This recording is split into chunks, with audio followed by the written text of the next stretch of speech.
오늘도 예배 자리를 통해서 하나님 주시는 위로와 평강과 소망이 넘치는 시간 되기를 원합니다.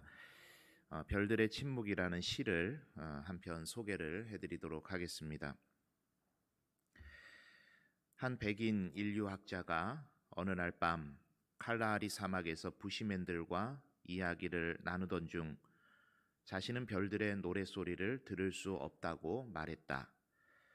그러자 부시맨들은 그의 말을 믿을 수 없어 했다. 그들은 미소를 지으며 그의 얼굴을 쳐다보았다. 그가 농담을 하고 있거나 자신들을 속이고 있다고 여기면서 농사를 지은 적도 없고 사냥할 도구도 변변치 않으며 평생 거의 아무것도 가진 것 없이 살아온 두 명의 키 작은 부시맨이 그 인류학자를 모닥불에서 멀리 떨어진 언덕으로 데려가 밤하늘 아래 서서 귀를 기울였다.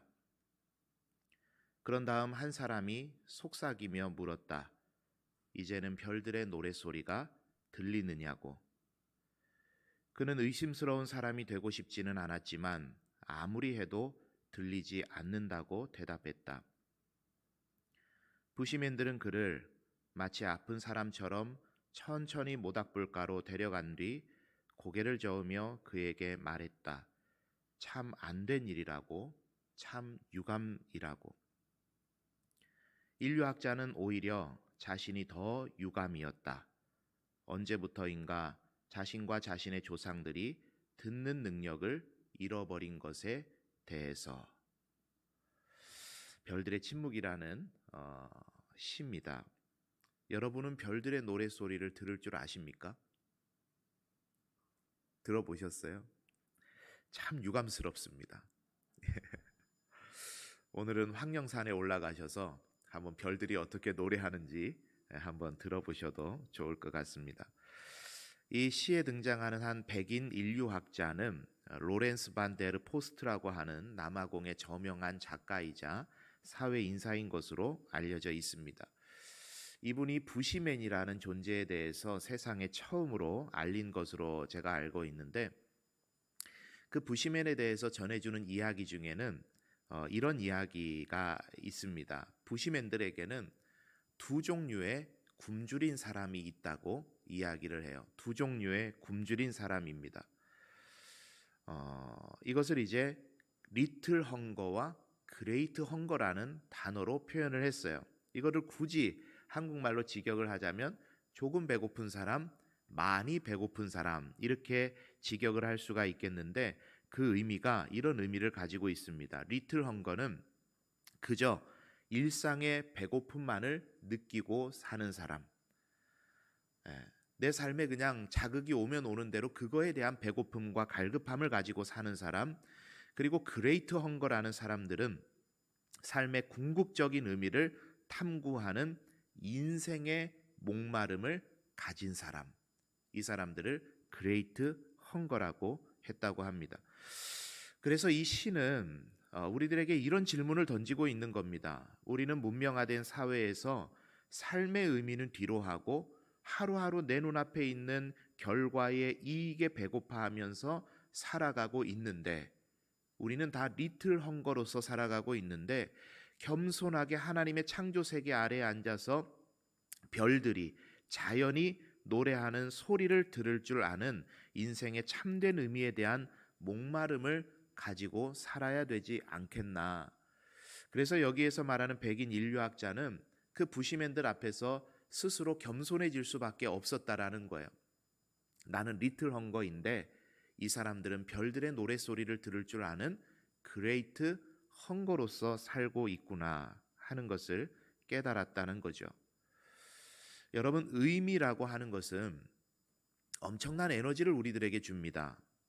옆에 한 사람이 서 있습니다. 그냥 80억 인구 중에 한 사람일 뿐이에요. 그러나 네 옆에 있는 이 사람이 나에게 의미가 있기 시작하게 될 때 그 사람과의 관계 속에서 엄청난 일들이 생겨납니다. 사랑하는 사람이라는 의미가 더해지면 연인이 되고 평생을 해로하는 부부가 되기도 해요. 이 옆에 있는 사람이 80억 인구 중에 그냥 한 사람이 아니라 거래처 사장님이라는 의미가 더해지면 어떻게 됩니까? 내가 깍듯하게 모셔야 되는 사람이 되기도 해요. 80억 인구 중에 그냥 단 한 사람이 아니라 내 삶을 나누고 내 고민을 나누는 사람이 되게 된다면 그 의미가 더해지면 친구로서 오래 두고 곁에서 사귀는 사이가 되게 됩니다. 여기 앉아있는 여러분들은 저에게 의미 있는 사람들이에요. 전 세계에 수많은 크리스찬들이 있겠지만 그 사람들과 다르게 여러분들은 저에게 의미가 있는 사람들입니다. 여러분은 어떠세요? 전 세계에 수많은 목사들이 있는데 그 목사들하고 똑같은 목사입니까? 아닐 거라고 생각해요. 예. 여러분, 이것을 우리가 조금만 달리 말해보면 우리가 인생의 참된 의미가 무엇인지, 그 의미가 나에게는 어떤 의미가 있는지를 발견하게 되면 우리의 하루하루의 인생은 사뭇 달라질 수 있겠다라는 이야기가 되겠죠.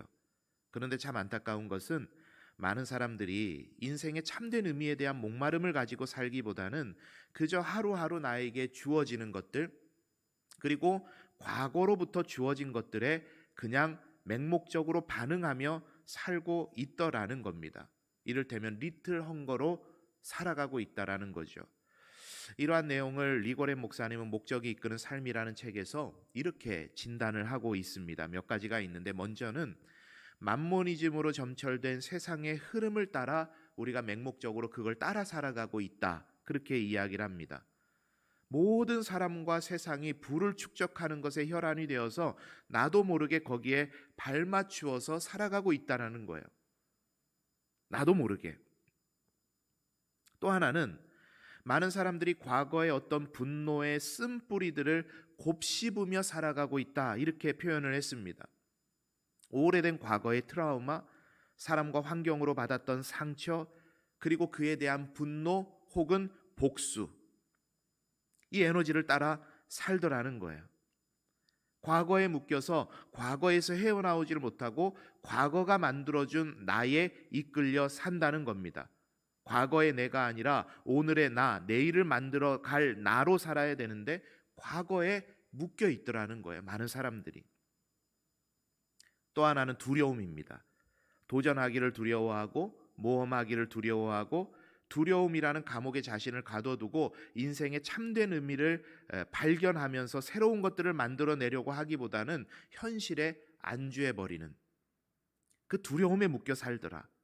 또 하나는요, 다른 사람들의 시선을 의식하면서 명예와 권력을 얻으려고 추구하면서 군중 속에서 좋은 사람, 성공한 사람으로 평가되고자 하는 그 욕구에 반응하며 살더라는 거예요. 참된 나를 찾는 게 아니라 다른 사람들의 기준에 맞추어서 나를 만들어 가려고 노력하더라는 거예요. 리고렌 목사님이 목적이 이끄는 삶이라는 책에서 집중하고 있는 리틀 헝거들의 특징입니다. 그리고 여기에 또 한 가지를 첨가를 한다면, 최근에 심리와 상담이 주목하는, 그리고 사회가 주목하는 사람들의 특성이 또 하나가 있는데, 그게 뭐냐면 중독입니다. 중독이 여러분 뭡니까? 나의 뭔가 부족한 것을 해결하기 위해서, 채우기 위해서 그 안으로 들어갔는데 결국은 주객이 전도되어서 그것이 나를 지배하는 것, 그게 중독이죠. 알코올 중독, 도박 중독, 성 중독, 쇼핑 중독. 요즘에는요, 심심치 않게, 심심치 않은 거 아닌 것 같아요. 하루에 한 건씩은 마약 사범들, 마약 중독 많이 나와요. 우리 한국은요, 마약 청정지대라고 그렇게 알려져 있었는데 지금은 이제 그 말도 쏙 들어갔습니다. 인터넷 중독, 게임 중독, 요즘에는요 유튜브 중독, 심각하죠. 한 중독 전문가가 말하기를 5명 중에 1명은 중독 증세를 겪고 있다, 이야기를 해요. 그러니까 요즘에는요, 내가 좀 거기에 몰두해서 거기에 집착하고 있다, 그걸 다 중독으로 평가를 하고, 그렇게 보니까 5명 중에 1명은 중독 증세를 겪고 있다라는 겁니다. 이게 무슨 말이냐면요, 사람은 자신의 알 수 없는 목마름을 해결하기 위해서 뭔가에 몰두하며 살아가더라는 그 이야기를 하고자 하는 거죠. 또 하나 여러분, 종교 중독 있습니다. 종교 중독. 최근에 넷플릭스에서 JMS의 실체를 폭로하면서 지금 사회 전체가 굉장히 많은 관심이 집중되고 있습니다. 그런데 여러분 한번 보세요. 비단 JMS만의 문제일까요? 한국 땅에 있는 수많은 이단 사이비들이 똑같은 결말을 만들어 갑니다. 신천지, 뭐 두말할 것 없죠. 그런데 이런 이단 사이비 종교의 석박사들이 거기 가서 머리를 조아리면서 추종하는 이유가 여러분 뭐라고 생각하십니까? 누구의 말을 들으니까 이거 저 신천지의 이만희 교주나 JMS의 정명석 교주나 보니까 시골 아저씨 비하하는 건 아닙니다. 완전 시골 아저씨, 촌스러운 아저씨도 그런 아저씨가 없는데 그 카이스트의 유명한 석박사들이 이름 내놓으라 할 만한 교수들이 거기에 가서 머리 조아리는 이유가 여러분 뭡니까? 인생에 뭔가 갈급함을 해결해보고자 찾아갔는데 잘 찾아간 건가요? 잘못 찾아가 버렸어요. 여러분 이단 사이비만의 문제는 아닙니다. 교회도 마찬가지예요. 교회는 종교 생활하는 곳이 아닙니다. 복음으로 변화된 예수의 사람이 되고자 모이는 곳이 교회예요. 그런데 이 교회에서도 한 목사가 보이고 사람이 보이고 거기서 얻어지는 이익이 보이고 자신의 자아 실현하는 곳이 교회가 되고 있다면 그거는 그냥 종교 생활일 뿐입니다. 그 또한 종교 중독인 거예요. 여러분 오늘 우리가 대하고 있는 이 본문은요, 우리들에게 이런 질문을 던져주고 있습니다. 인생의 참된 의미에 대한 목마름이 있는가? 당신은 그레이트 헝거인가? 아니면 현재 주어진 혹은 과거로부터 주어진 것들에 그저 반응하며 허전한 마음 달래기 위해서 뭔가에 몰두하고 뭔가에 중독되어서 리틀 헝거로 그렇게 주어진 인생을 살아가고 있지는 않는가 하는 질문을 우리들에게 던져주고 있습니다. 바라는 것은 오늘 주시는 말씀을 통해서 인생의 참된 의미를 우리가 발견하게 되고 참된 것을 쫓아가기 위한 그 첫 발걸음이 옮겨지는 그런 결단과 은혜가 있는 이 시간 되기를 간절히 소망합니다. 오늘 우리가 본문에서 만나게 되는 사람은요, 사마리아 여인이에요. 우물가에서 예수님을 만나서 우물가의 여인이라고도 부르고 수가성에서 만나서 수가성에 살던 여인이라 수가성 여인이라고도 우리가 보통 표현을 하죠. 우리는 이 여인에게서 인생의 절박함을 발견하게 됩니다. 먼저는 그가 제6시에 우물에 물을 뜨러 왔다고 성경이 이야기를 해주죠. 유대인의 시간 제6시는요, 우리 시간으로 하면 정오 12시가 되는 시간입니다. 가장 더울 때.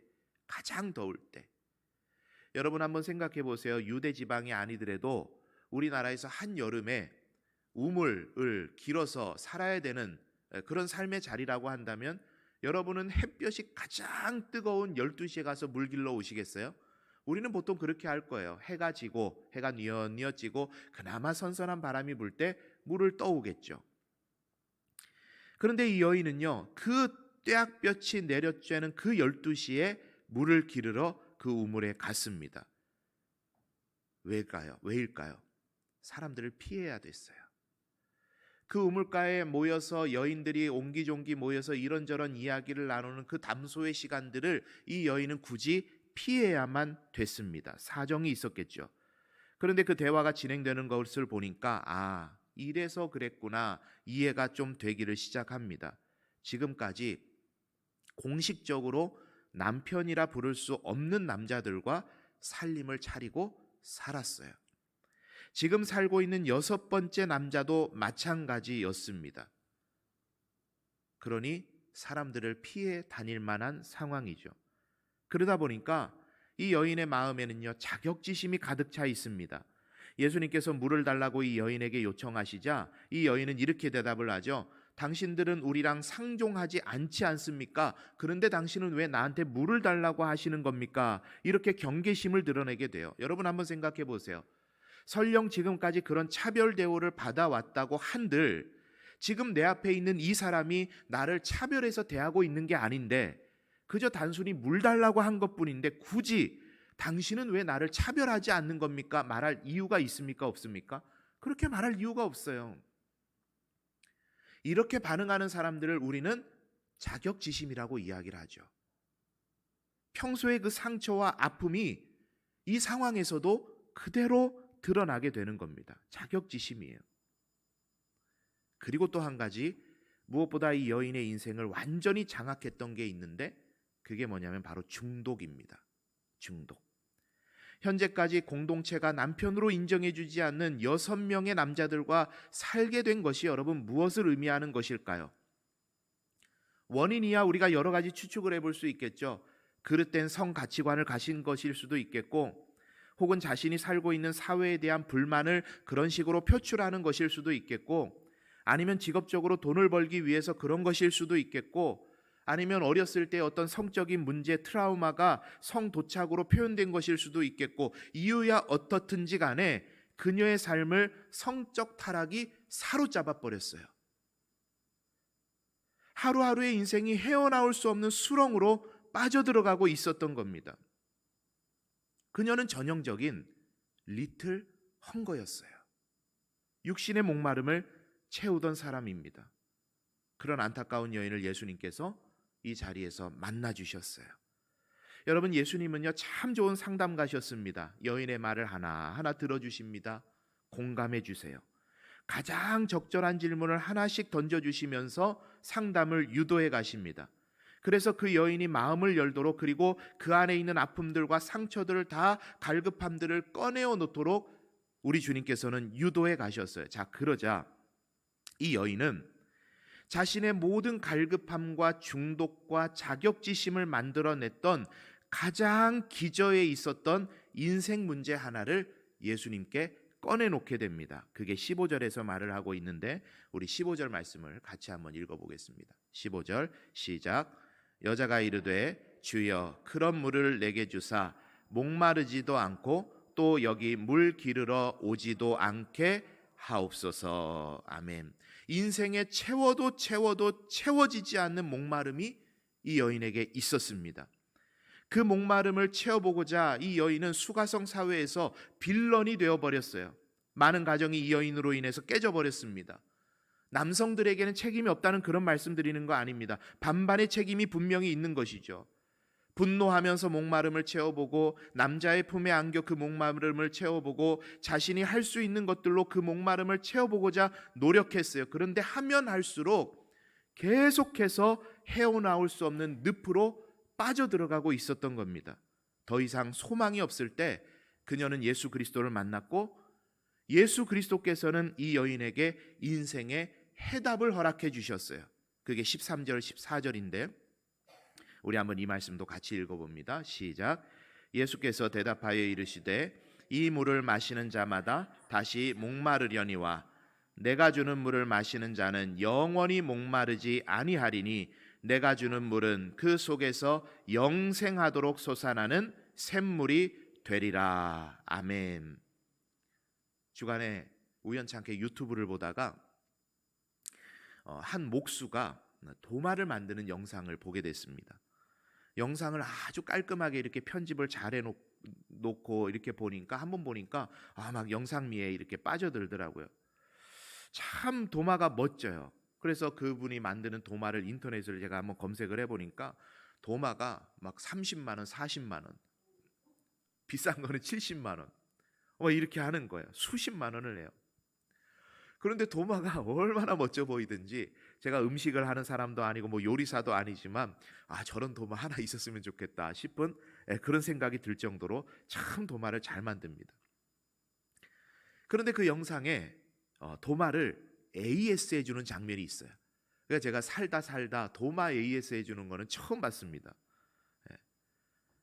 칼집이 많이 나 있고 냄비를 올려놓아서 냄비 탄 자국이 선명하게 그 도마에 남아 있는 거예요. 그거를 이제 쓰시던 분이 이분에게 다시 보낸 거죠.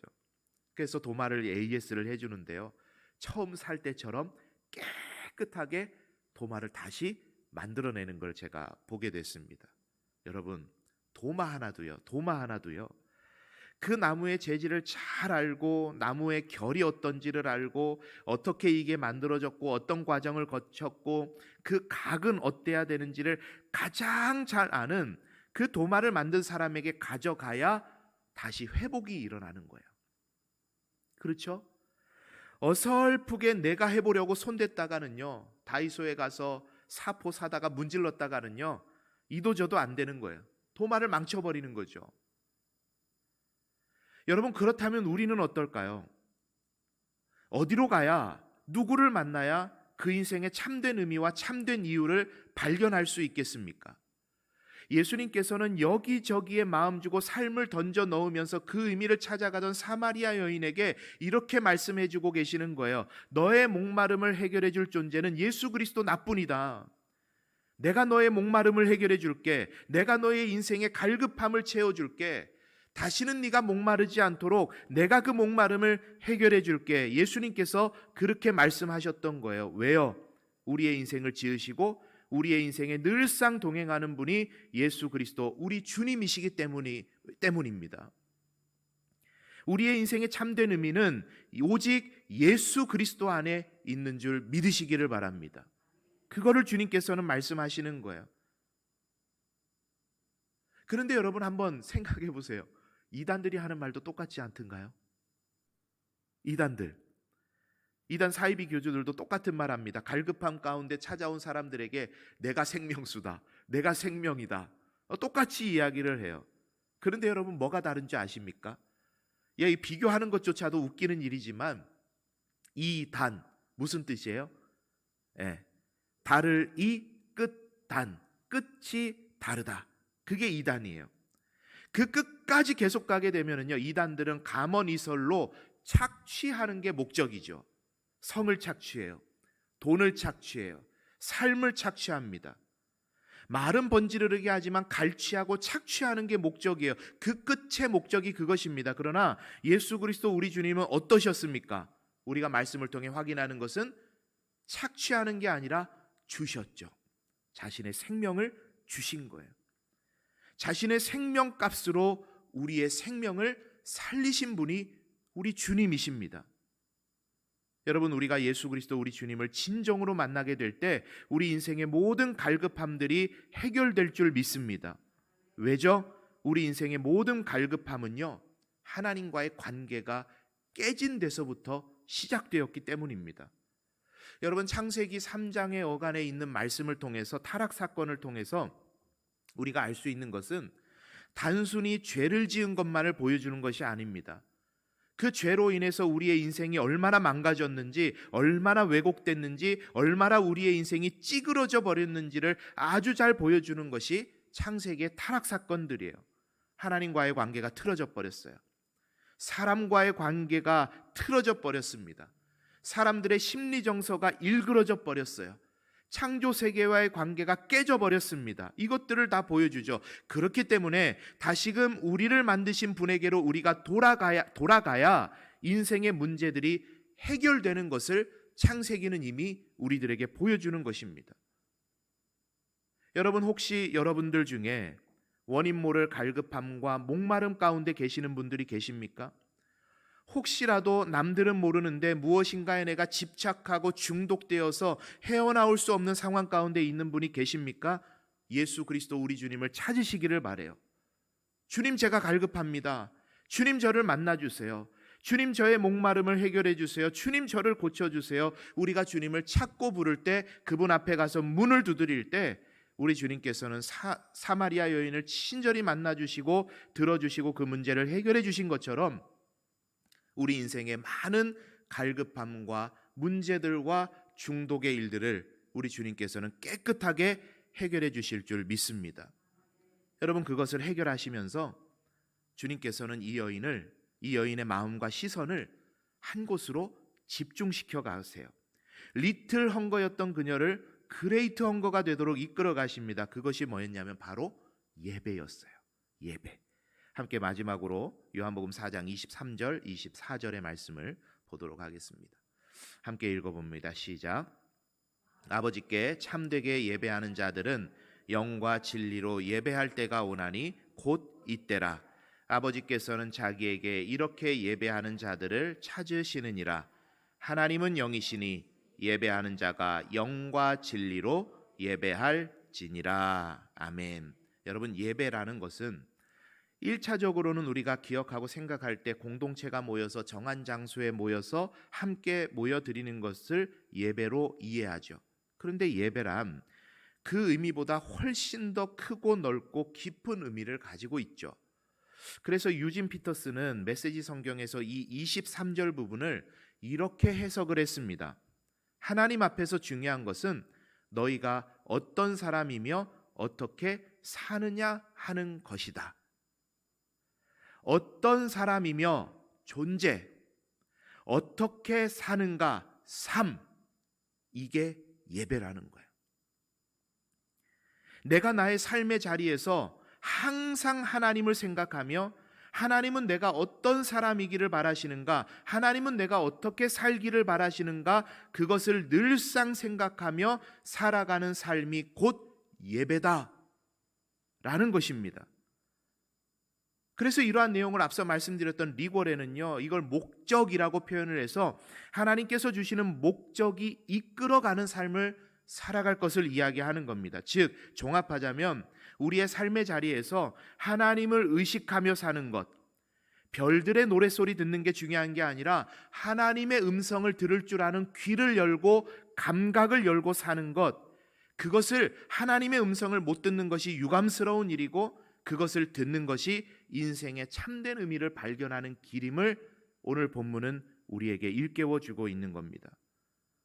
예수 그리스도를 만난다 그래서 갑자기 하루아침에 인생이 통달되어서 사는 산이고 물은 물이로 돼 득도하는 거 아닙니다.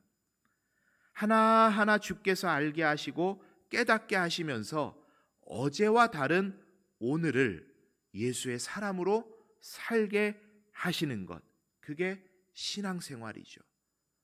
그게 신앙생활의 재미이고 그게 신앙생활의 행복 아니겠습니까? 우리 사랑하는 성도님들, 말씀을 정리하겠습니다. 예수로 충만하면 인생이 보입니다. 도인되자는 거 아니에요. 그러나 분명합니다. 예수로 충만하면 인생이 보여요. 예수로 충만하면 삶이 보입니다. 예수로 충만하면요, 사람이 보이고 예수로 충만하면 우리가 겪는 수많은 인생의 답이 보이기를 시작해요. 우리 사랑하는 성도님들, 그 자리로 여러분을 초청합니다. 예수로 충만하여서 하나님께서 주신 나의 인생의 목적을 발견하고 하루하루 그저 주어진 일에 반응하며 살아가는 인생이 아니라 하나님께서 나를 살게 하시는 이유와 의미와 목적을 알아서 예수님과 동행하면서 복된 삶을 살아가시는 저와 여러분 다 되시기를 바랍니다. 예수 안에 목마름을 채워줄 영생수가 있음을 기억하시면서 이 한 주간도 주님 안에서 그 목마름을 해결하면서 그렇게 살아가시는 우리 성도님들 다 되시기를 바랍니다. 우리 함께 이 시간에